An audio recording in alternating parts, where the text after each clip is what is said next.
Hello YouTubers, Reloading Bench back with you once again, and it's the end of summer and I finished my summer school welding class.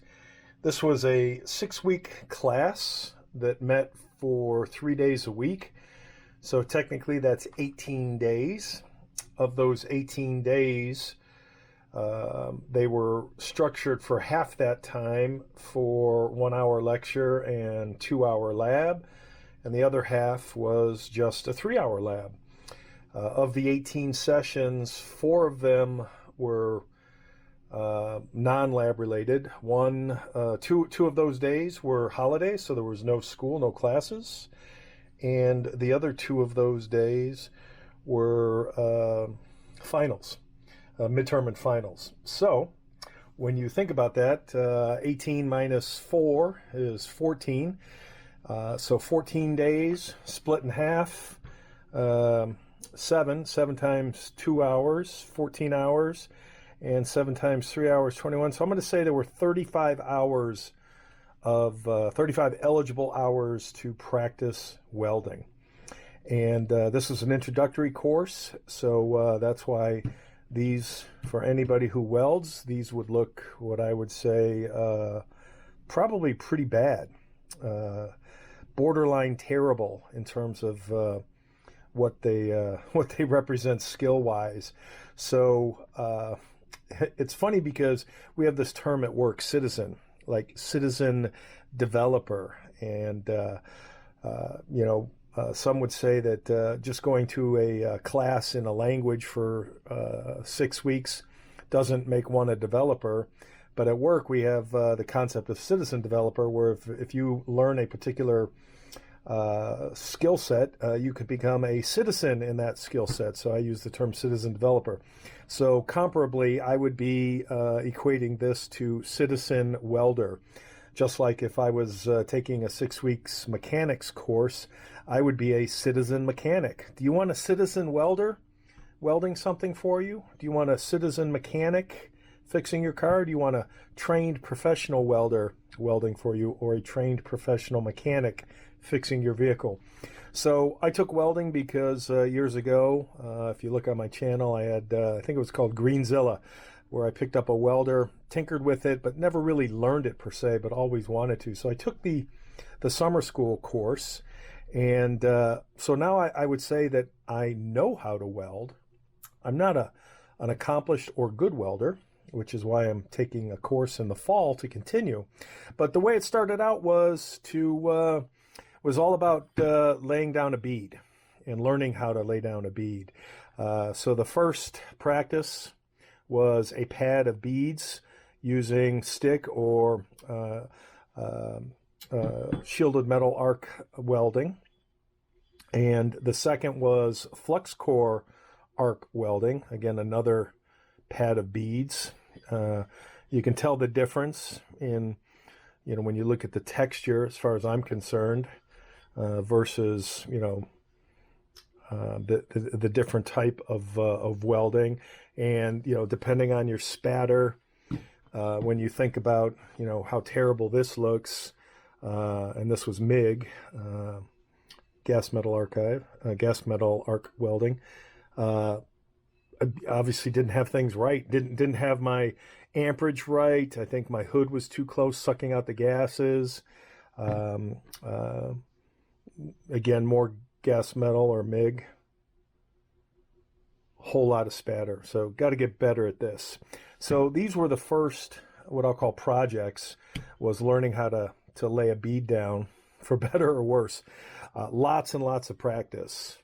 So again, for me to be able to do this, at my level, very accomplished. Again, for my level, not for somebody who actually knows how to weld, but for my level. And what I found funny was I took the course because I was more interested in MIG than I was in stick.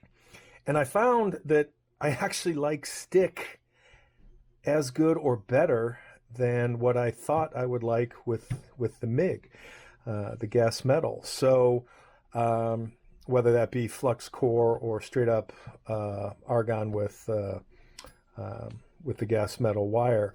But when we started with stick, we were doing 60-10 and 70-18s, and I found that I really like the 70-24. To me, that electrode was the magic. So we graduated from the pads, the 3 pads of, 3 different types of welding: stick, flux core, and MIG. And then it was taking 5 different pieces, 1, 2, 3, 4, 5, and doing different types of welds. A butt joint, a lap, a fillet, a T, an edge, and then layering those in and filling those in with multiple welds, multiple passes. So I found that I actually enjoyed stick, the shielded metal, as much or more than I did the flux core or the gas metal. Difference being, on the flux core, the wire has flux in the center and doesn't necessarily require gas, even though at the local community college we did use gas. And then the gas metal, which has no flux in it, and that did require gas as well. But when you look at the difference in the welds, it's interesting. You can see the different textures. Again, not a good welder, but can I weld? In a pinch, yes, I can lay a bead down, and that was me hammering things before things had cooled off a little bit. But can I weld? Yeah, I can make 2 pieces of metal stick together. Are they properly welded? I don't know if I'd use the term properly. Travel speed, size of bead, numbers of beads, the order of the beads in terms of layering and such.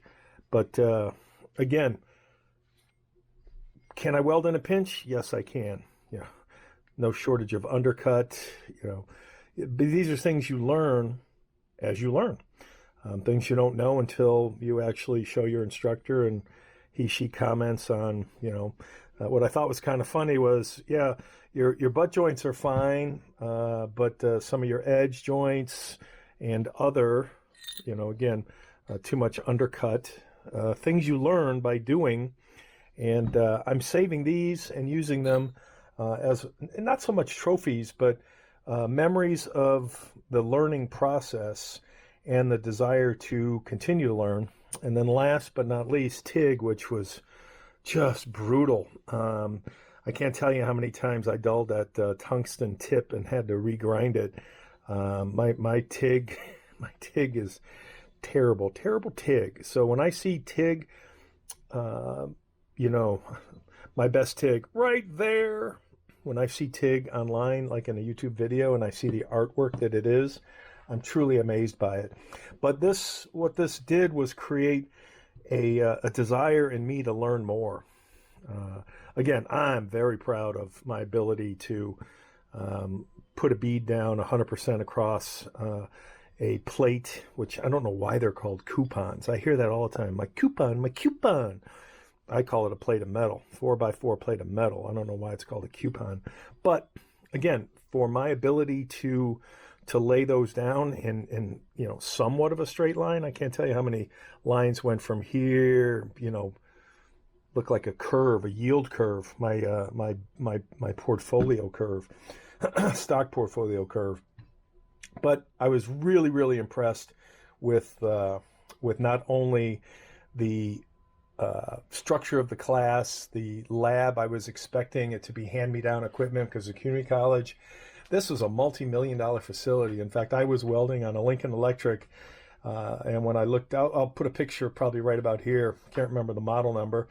But when I looked it up after the first day of walking through the lab, I was completely blown away. That's a $15,000 machine, and there were like 25 of those machines in the actual areas. The your I want to call it a cubicle like at work, but I'm drawing a blank on the actual term, your area for welding, your enclosure, and then there were a ton of other welding machines throughout the shop. So just an amazing experience that, as I said, led me to sign up for a fall course to learn more about gas metal, or MIG.